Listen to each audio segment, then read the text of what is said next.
Here's the front page headline of the Nogales International newspaper from Friday. County cuts service. 879 streetlights to turn off. To save $90,000, cash-strapped Santa Cruz County in Arizona has decided to turn out the lights, to let 879 streetlights go dark. Times are tough right now, like they are everywhere in the country, and this is Santa Cruz County's effort to tighten its fiscal belt. They are shutting off the lights. And you know, it's not just Nogales, Arizona that is experiencing darker than normal nights right now. Last year, the city of Santa Rosa, California, decided to do the same thing. They removed 6,000 streetlights and turned off another 3,000 more after midnight, an effort to save the city $400 grand.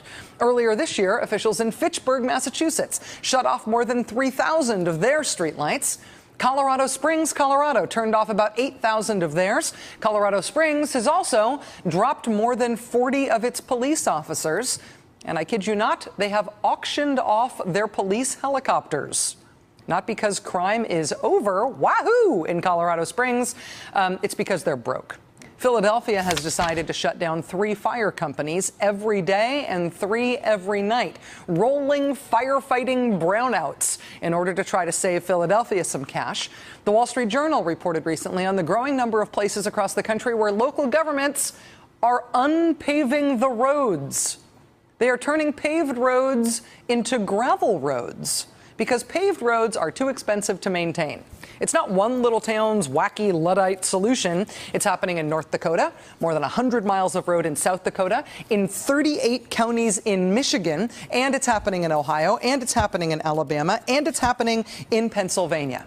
Which means that somewhere in China, it is entirely possible that a business person sat down for a ride on a 200-mile-an-hour state-of-the-art levitating bullet train and cracked open the Wall Street Journal and read about how in America, we've decided we can't afford paved roads anymore.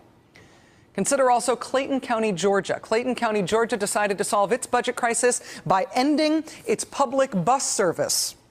Not cutting back the number of buses, not suspending certain bus routes, but just shutting down its bus service altogether. More than 8,000 people who rely on that bus service every single day to get to work or school, they are totally out of luck. Speaking of school, that is where the state of Hawaii has decided to look to for an answer to its budget woes. Public schools in Hawaii have been implementing a 4-day school week, just not opening schools on Fridays. Hawaii schools closed their doors on 17 Fridays over the past school year.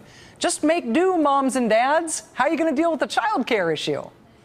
Hawaii, of course, is the home state of President Obama, who made the case today that shortchanging education, doing things like, say, cutting down the number of school days, is actually counterproductive to keeping the U.S. economy going. The single most important thing we can do is to make sure we've got a world-class education system for everybody. That is a prerequisite for prosperity. Education is an economic issue. Education is the economic issue of our time. If that's the case, if education is the economic issue of our times, then how exactly is our economy affected by just lopping a whole day of instruction off the school week? How exactly is our economy affected by 46,000 education jobs being lost over the past 3 months?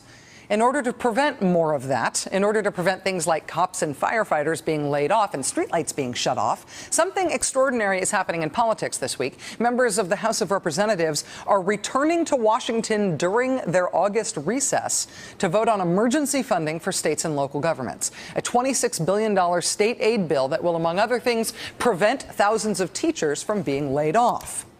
Which is, if you ask Tea Party activists, it's a horrible idea to try to stop teachers from being laid off. Tea Party activists have reportedly planned protests against the aid package in at least a dozen states. The Hill News